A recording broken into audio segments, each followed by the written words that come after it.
Après 4 jours et 4 nuits, après avoir tapé du poing sur la table, après de longues et pénibles négociations, ils sont tombés d'accord.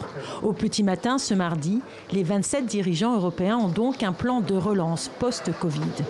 Depuis Bruxelles, le président du Conseil européen, Charles Michel, s'est fait un plaisir de l'annoncer en premier. Deal, écrit-il. Accord. Quelques secondes plus tard, Emmanuel Macron s'empresse de saluer un jour historique. Oui, bonjour. Très vite, ce budget va permettre d'alimenter des plans de relance dans chaque pays. Par exemple, en France, c'est 40 milliards d'euros qui vont être injectés par l'Europe, grâce à l'Europe. Et dans beaucoup de pays, c'est essentiel parce qu'ils peuvent avoir une situation plus fragile financièrement et avancer. Et donc nous allons changer la vie de nos concitoyens par cette solidarité européenne. Une solidarité qui s'élève à 750 milliards d'euros qui pourront être empruntés par la Commission sur les marchés.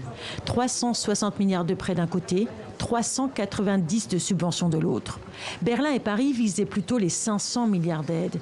Angela Merkel et Emmanuel Macron ont bataillé, mais ils ont vu leur autorité contestée par les dirigeants des petits pays décomplexés.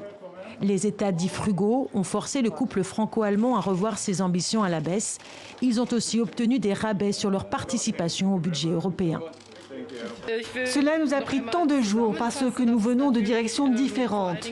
Mais ce qui compte pour moi, c'est que nous nous sommes enfin ressaisis et que nous sommes tous convaincus que nous allons appliquer ce que nous avons décidé. Ce sommet marathon n'a pas battu tous les records. Il lui a manqué 25 minutes pour détrôner Nice, qui reste le sommet européen le plus long. Il avait duré 85 heures en novembre 2000.